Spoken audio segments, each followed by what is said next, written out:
Welcome back to the show, everyone.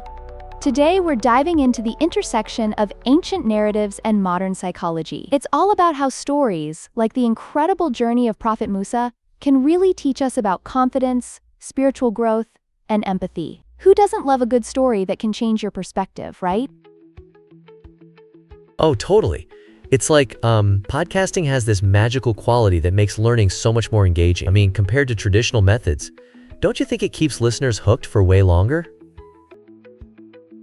Absolutely. And what better story to analyze than that of Musa? The Quran really focuses on Banu Israel, not to create stereotypes, but because their trials serve as a mirror for our own spiritual lives. It's wild how those lessons are still relevant today. Ooh, that's fascinating. One lesson that really jumps out to me comes from Numan Ali Khan, which points out Musa's struggle with confidence. Like when Allah commanded him to return to Egypt to face Pharaoh, Musa was just expressing all kinds of fears, right? Exactly. It's so relatable. Musa was more afraid of humiliating himself and losing his dignity than even facing death. This connects to what we call narrative empathy.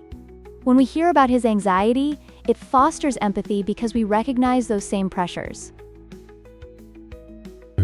Right, like Allah's response was just two words, Kalla, which means not at all. I find it incredible how he validated Musa, but he didn't stop there. He offered solutions through his brother Harun and even provided miracles, like that staff he had. It's really a practical example of sabr, or patience.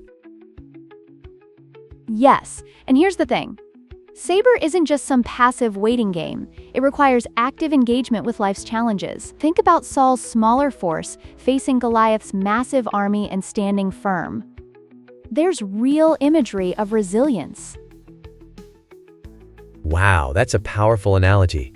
So it feels like these spiritual frameworks are, in many ways, totally in line with our psychological well-being. Research actually shows that faith helps individuals find meaning during traumatic events.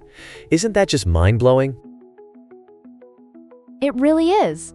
And resilience is so evident in Musa's mission despite all his fears. He didn't just rely on miracles, he backed them up with rational arguments and strong moral stances against tyranny.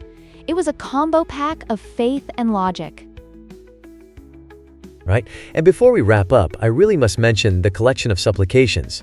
My Lord is with me, the Du'a of Musa. It reflects the very essence of worship and highlights everything he went through, the ups and downs, the triumphs and trials. Exactly. Ultimately, life is all about dignity, and our spiritual journey encourages us to find that dignity through trust in Allah. Well said. It's incredible how, whether we're learning through podcasts or more traditional forms, these timeless lessons on confidence, sabr, and empathy really resonate with all of us. Thanks for joining us today, and hey, keep diving deep into these narratives.